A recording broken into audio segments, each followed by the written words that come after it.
চব্বিশ পরগনা জেলার একটা ছোট্ট শহর। শহরটির বাঁদিক দিয়ে বয়ে যাচ্ছে একটা বেশ বড় খাল। গঙ্গার সঙ্গে এই খালের যোগ থাকায় সব সময় জল ভর্তি থাকে। এই জন্যে মাছও পাওয়া যায় প্রচুর। জেলেরা এই খালের মাছ ধরে বিক্রি করে পয়সা রোজগার করে। শহরটি ছোট হলে কি হবে, এখানে দোকানপত্র রয়েছে প্রচুর। বড় ছোট নানা রকম দোকান চারদিকে। ইলেকট্রিক আলো আছে। রোজই বাজার বসে, তবে সপ্তাহে দুদিন হাট হয়। দূর থেকে বহু লোক আসে হাটে। ধান, চাল, পাট, গুড়, শাকসবজি বোঝাই করে নৌকা নিয়ে আসে চাষিরা। কেউ আবার গরুর গাড়িতেও জিনিসপত্র নিয়ে আসে হাটে বিক্রির জন্য। শহরের পূর্ব দিকে পিচ ঢালা বেশ চওড়া রাস্তা উত্তর দিক থেকে দক্ষিণে চলে গেছে। এই রাস্তায় বাস, লরি, মোটরসাইকেল, সাইকেল রিক্সা প্রভৃতি চলাচল করে। লরিতে করে ধান, চাল, কলাই, নানা রকম তরিতরকারি কলকাতায় চালান যায়।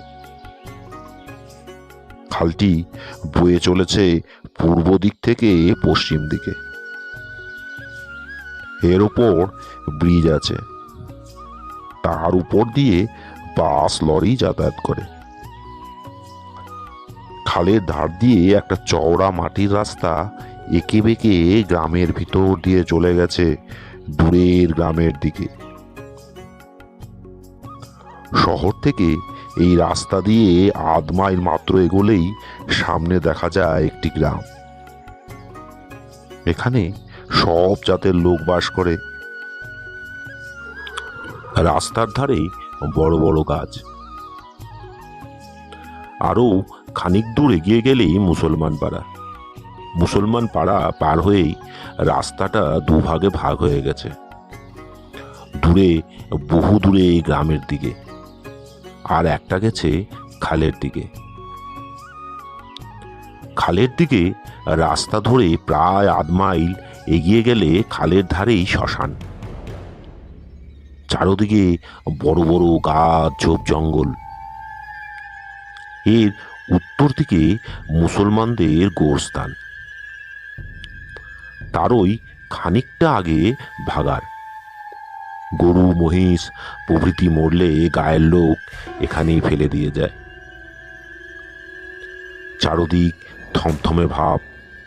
বিশেষ প্রয়োজন আর মরা পোড়ানোর দরকার না হলে কেউ বড় একটা ওদিকে যায় না। মুসলমান পাড়ার বশির নামের একটা লোক ছিল ডাকাত। দলবল নিয়ে ডাকাতি করত। এই এলাকায় সকলেই তাকে রীতিমতো ভয় করে। কেউ তাকে কিছু বলতো না। এছাড়াও সে ছিল ঠ্যাঙাড়ে। লাঠি হাতে নিয়ে মাটির রাস্তার ধারে ঝোপঝাড়ে অন্ধকারে লুকিয়ে থাকতো সে। কোনো লোক সেই পথ দিয়ে গেলেই তাকে ঠেঙিয়ে মেরে তার সব কেড়ে নিত।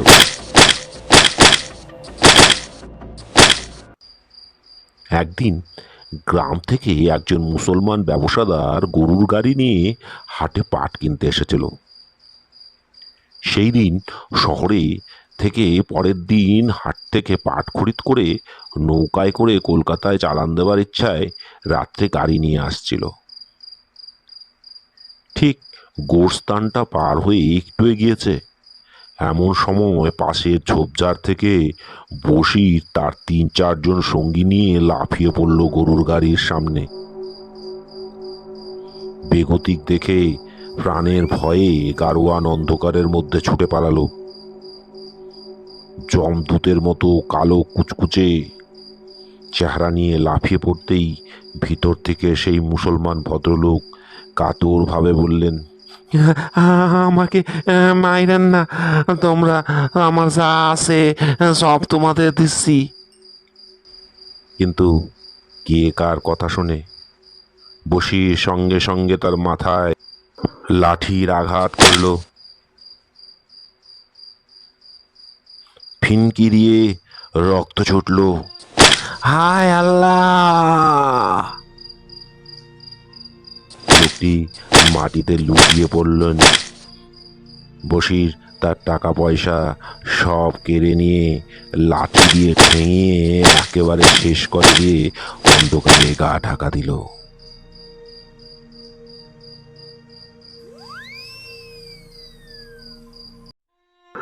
মৃতদেহ পড়ে রইল রাস্তার উপর। সকালে কতগুলো কুকুর এসে চাপ চাপ রক্ত চেটে খেতে লাগলো। একজন গাঁয়ের লোক কাস্তে হাতে নিয়ে মাঠে কাজ করতে যাচ্ছিল। এই দৃশ্য দেখে ছুটতে ছুটতে গাঁয়ে গিয়ে সবাইকে খবর দিল। সবাই ছুটে এলো, কিন্তু কেউ চিনতে পারলো না লোকটাকে। এদিকে সকাল হতেই সেই গারোয়ানটা ছুটে গেল গ্রামে, আর গ্রামের লোকদের সব কথা বলল। সব শুনে গ্রামবাসীরা বুঝতে পারল এ কাজ করেছে বশির, কিন্তু ভয়ে কেউ নাম বলল না। মুসলমান ভদ্রলোকের বাড়িতে খবর দিতেই তার বাড়ি সকলেই ছুটে এলো ঘটনাস্থলে। পুলিশে খবর দেওয়া হলো, সকলকে জিজ্ঞাসা করা হলো, কিন্তু কেউ বশিরের নাম বলল না ভয়ে। ভদ্রলোক ছিলেন বেশ ধনী, তার ছেলেরা ও আত্মীয় স্বজন পুলিশকে টাকা পয়সা দিয়ে নিরস্ত্র করল। এইভাবে সারাদিন কেটে গেল। বিকেলবেলা গ্রামবাসীদের সাহায্যে ভদ্রলোকের মৃতদেহ গোরস্থানে নিয়ে কবর দিয়ে যে যার ঘরে চলে গেল। এই ঘটনার পর বশির গ্রাম ছেড়ে পালিয়ে গিয়ে এক আত্মীয়ের বাড়িতে লুকিয়ে রইল। পুলিশের হাত থেকে বাঁচবার জন্য সে খোঁজ খবর রাখতে লাগলো। কয়েকদিন কেটে যাবার পর অন্ধকার রাতে মাঠের উপর দিয়ে আসছিল বশির তার নিজের গ্রামে। হঠাৎ তার পায়ে কি যেন কামড়ালো, তার মাথা ঘুরে গেল। সে উফ বলে বসে পড়ল সেখানে। বিষের জ্বালায় তার সারা দেহ জ্বলে যেতে লাগলো। সে কোনো রকমে টলতে টলতে খানিকটা এগিয়ে গেল, কিন্তু পারল না, পড়ে গেল মাঠের উপর। ধীরে ধীরে অজ্ঞান হয়ে গেল। সেই অজ্ঞান অবস্থাতেই মরে পড়ে রইল মাঠের মাঝে। সকালে লোকজন মাঠে কাজ করতে এসে দেখল বশির মরে পড়ে আছে। কাঠের মতো শক্ত হয়ে গেছে তার দেহটা। বশিরের বাড়িতে খবর দেওয়া হলো, সবাই কাঁদতে কাঁদতে ছুটে এলো সেখানে। বশিরের ছেলে ছিল না, শুধু একটা মেয়ে আর দুটো বউ। তারা হাউ হাউ করে কাঁদতে লাগলো। একজন ছেলে বললে, অত মইরা গেছে, কায়দার কি হইব, এখন গোড় দেওয়ার ব্যবস্থা করো। ডাকাতি আর মানুষ খুন করে বশির বেশ কিছু টাকা পয়সা এবং গহনাগাটি রেখে গেছিল। কাজেই ব্যবস্থার কোনো ত্রুটি হলো না। নিয়ম অনুযায়ী গোড় দেওয়া হলো। গায়ের লোক বলা বলি করতে লাগলো, এত পাপ কি সহ্য হয়? যাক বাবা, মরেছে বাঁচা গেছে। বশিরের জন্যেই গায়ে পুলিশ জুলুম করত, এবার থেকে নিশ্চিন্তে থাকা যাবে। গায়ের লোক ভেবেছিল বশির মরেছে, এবার শান্তিতে থাকবে, কিন্তু তার হলো না। কথায় বলে না, স্বভাব যায় না মলে।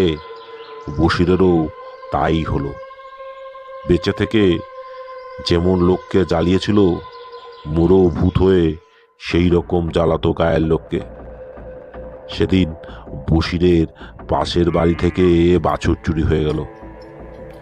চারোদিকে খোঁজ পড়ল, কিন্তু কোথাও পাওয়া গেল না বাছুরটাকে। শেষকালে তার পরদিন সকালে গোরস্থানে খানিকটা দূরে একটা বেশ বড় শ্যাওড়া গাছের তলায় দেখা গেল বাছুরটা মরে পড়ে আছে। তার আধখানা কিসে যেন ছিঁড়ে খেয়েছে। ভয় পেয়ে গেল সবাই। এ তো মানুষের কাজ নয়, নিশ্চয় ভূত বা দানবেতে কাজ করেছে। এরপর থেকে হাঁস, কারো মুরগি, কারো ছাগল চুরি যেতে লাগলো, আর তাদের ছাল, চামড়া, পালক পাওয়া যেতে লাগলো গোরস্থানের কাছে। সেদিন ঘটলো একটা ভয়ঙ্কর ব্যাপার। একদল মুসলমান একজনকে বিকেলবেলা গোর দিয়ে গেল। পরের দিন সকালে সবাই দেখলো মাটি খুঁড়ে কে যেন কফিনটাকে তুলেছে। দেহটা পড়ে আছে একধারে। সেদিন আনোয়ারের 14-15 বছরের ছেলেটা সন্ধ্যের পর গরু নিয়ে ফিরছিল গোরস্থানের পাশ দিয়ে। তারপরেই যে কোথায় উধাও হয়ে গেল, কেউ সন্ধান করতে পারল না। গরুগুলোকে ফিরে আসতে দেখে আনোয়ারের বাবা, কাকা সবাই দল বেঁধে লাঠি, সরকি আর হ্যারিকেন নিয়ে খুঁজতে বেরোলো। তন্ন তন্ন করে খোঁজা হলো চারদিক, কিন্তু কোথাও পাওয়া গেল না।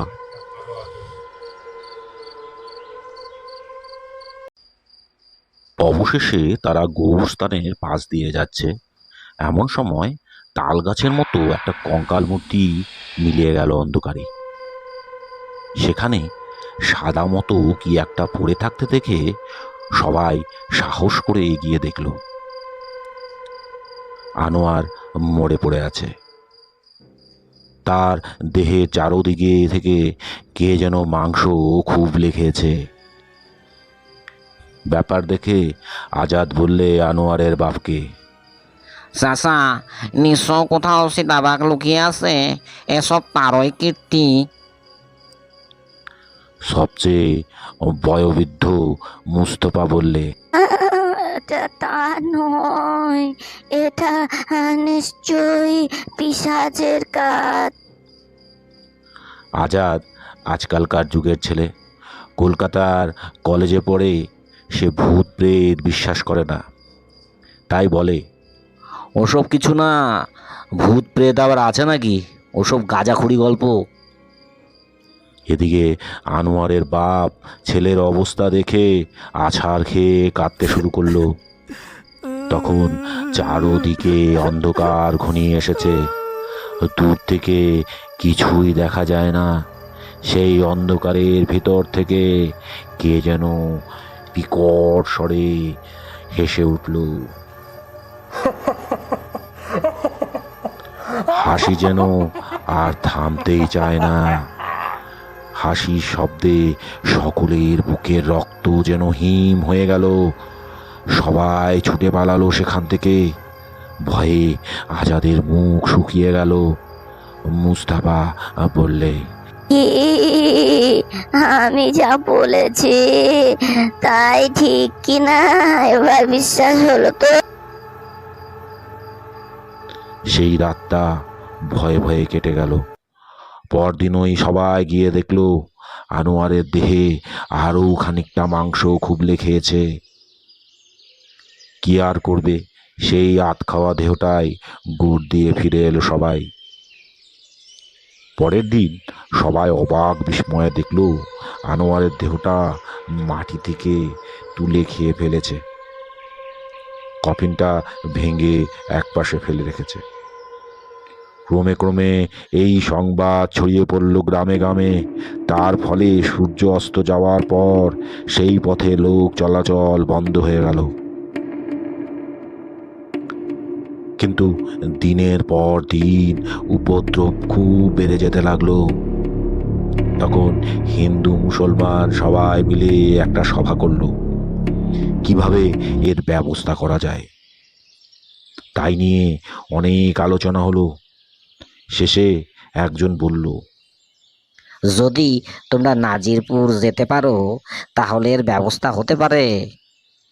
নাজিরপুর তো অনেক দূর এখান থেকে, প্রায় 10-12 মাইলের কম হইব না? তাহলে সেখানে যাওয়া ছাড়া কোনো উপায় নেই? তখন আরেকজন বললে, আপনিও তো ভূত প্রেত সারান, আপনি যা হোক একটা ব্যবস্থা করে দিন না, খরচপত্র সব আমরা দেব।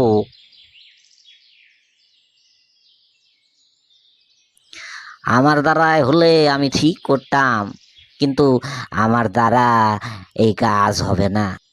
ওটা ভয়ঙ্কর পিশাচ হয়ে উঠেছে, আমার গুরু ছাড়া ওকে কেউ বশে আনতে পারবে না। তখন সবাই বলল, আর উপায় কি? নাজিরপুরের যাবার ব্যবস্থা করা যাক। হ্যাঁ, তোমরা একখানা নৌকা নিয়ে নাজিরপুরে যাও। নাজিরপুরের ঘাটে নৌকা বেঁধে তোমরা সোজা মসজিদে চলে যাবে। সেখানে যে ফকির সাহেব আছেন তিনি আমার গুরু। আমার নাম করে তাকে বিপদের কথা জানালে তিনি চলে আসবেন। আমি তোমাদের ব্যবস্থা করে দিচ্ছি যাতে তোমাদের ক্ষতি করতে না পারে। এই রকম পরামর্শ করে সেদিনকার মতো সভাভঙ্গ হলো। তার পরদিনই একটা নৌকা ভাড়া করে 4 জন লোক ছুটলো নাজিরপুরের দিকে। বিকেলের দিকে ফকিরকে নিয়ে ফিরে এলো সবাই। সব কথা শুনে ফকির বলল, কোনো ভয় নাই আপনাদের, আমি ব্যবস্থা করছি। সন্ধ্যার পর কবরখানা এলো ফকির সাহেব, সঙ্গে এলো গ্রামের লোকজন। ফকির সাহেব বললে, আপনারা কেউ আলো জ্বলবেন না। তারপর একটা বড় শতরঞ্জি পেতে সবাইকে বসিয়ে মন্ত্র বলতে শতরঞ্জির চারদিকে কতগুলো সর্ষে ছড়িয়ে দিয়ে বলল, আপনারা এই শতরঞ্জিতে বসে থাকবেন, আমাকে জিজ্ঞাসা না করে গণ্ডির বাইরে যাবেন না কেউ, খবরদার। এইভাবে সবাইকে বসিয়ে ফকির সাহেব কবরস্থানের চারপাশে ঘুরে এসে বলল, কই, এখনো তো তাকে দেখা যাচ্ছে না। সকলে কাতর ভাবে বলে উঠল, তাইলে কি কি হবে ফকির সাহেব? দাঁড়ান, আমি ব্যবস্থা করছি। এই বলে ছুরি দিয়ে একটা মানুষের মূর্তি আঁকলো। তারপর মন্ত্র পড়ে মূর্তি আর ছুরিটায় ফু দিয়ে খানিকটা চিড়ে দিল। সঙ্গে সঙ্গে শোঁ শোঁ করে বাতাস এলো।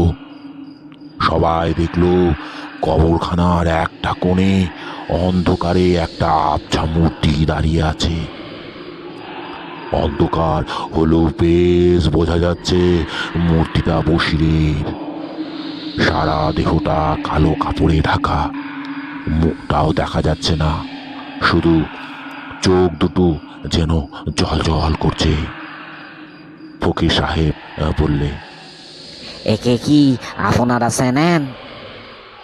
সকলে এক বাক্যে স্বীকার করল, হ্যাঁ, ওই হলো আমাদের বসির, সাপের কাপড়ে মরেছে। ফকির সাহেব বললে, এখন বলুন আপনারা কি চান? ওকে কি এদেশ থেকে তাড়িয়ে দিতে, না একেবারে শেষ করে দিতে চান? কেউ কেউ বলল, এদেশ থেকে তাড়িয়ে দেওয়া হোক। আবার কেউ বলল, একে তাড়িয়ে দিয়ে কি হবে? এ যেখানে যাবে সেখানে মানুষের অনিষ্ট করবে, একে শেষ করে দিন। ফকির সাহেব তখন মন্ত্র পড়তে শুরু করলেন। মন্ত্র পড়তে পড়তে মাটিতে আঁকা মূর্তিটার গায়ে ছড়িয়ে দিয়ে চিড়ে দিতে লাগলো। সঙ্গে সঙ্গে সেই ছায়া মূর্তিটা লাফালাফি আর দাপাদাপি করতে লাগলো, আর মুখে নানা রকম বিভৎস শব্দ করতে লাগলো।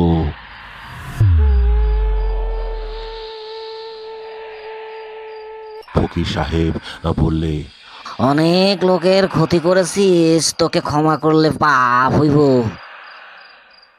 নাকি সুরে আওয়াজ ভেসে হলো, আর কখনো কারো ক্ষতি করব না, আমারে আমারে ছাইড়া দাও। ফকির সাহেব আর কোনো কথা না বলে মাটিতে আঁকা মূর্তিটার বুকে ছুরিটা গেঁথে দিল। একটা কান ফাটানো তীক্ষ্ণ চিৎকার করে ছায়া মূর্তিটা পড়ে গেল মাটিতে।